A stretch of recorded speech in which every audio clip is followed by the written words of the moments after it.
Hello everyone, welcome back to Season 1. This is the end of Challenge 4. Here are the results. First of all, before we get to those, here are the scores from the end of Challenge 3 before Challenge 4 started. We're going to dive right into the results of this challenge.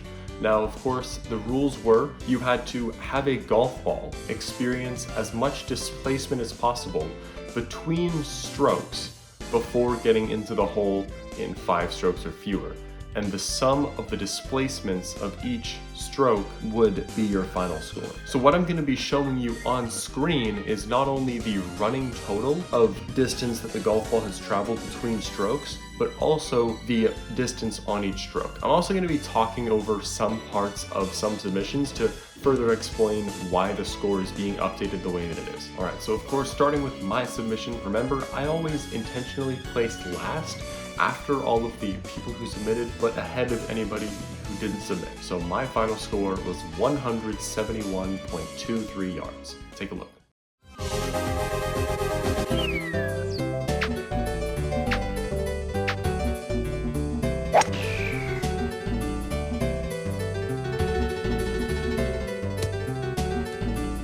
Now, I decided to do mine in Mario Golf 64 because it actually didn't get chosen by anybody else, and it shows the yardage down at the bottom of the screen right there.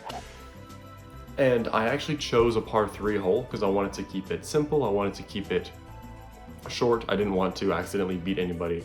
But I, of course, want to provide a baseline score for everybody's scores to be sort of compared to give a sense of how impressive they really are. Nice par! And now we come down to our final 2 submissions, EJ5 and Epilimnian, the same 2 competitors we have had a history with this season. If we can remember, Epilimnian took it home in Challenge 1, 24 tricks to 20. It was Epilimnian again in Challenge 2, 20 seconds versus 2 minutes 10. And then in Challenge 3, EJ5 sneaks it, 13.1 seconds to 14.1 seconds of final times. Challenge 4 has gone the way of Epilimnian. Congratulations on your 3rd challenge victory. Well done. What a score. EJ5, you will finish on a score, or a distance rather, of 377.59 yards. Epilimnian, you will finish on 811.07 yards. We're going to get through both of those submissions immediately.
Now at this point in Epilimnian's submission, I want to make this clear. In NES Open, the distance of your shot isn't visible when when the camera is focusing on the green. So I'm not kidding, I went online and I found images of all the courses for NES Open. I went to Japan Hole 1 and I used a pixel distance calculator online to find the pixel distance between the point on the fairway where the ball lied at the end of stroke 3 and at the end of stroke 4. And then I used the same distance calculator to find how long the putt was.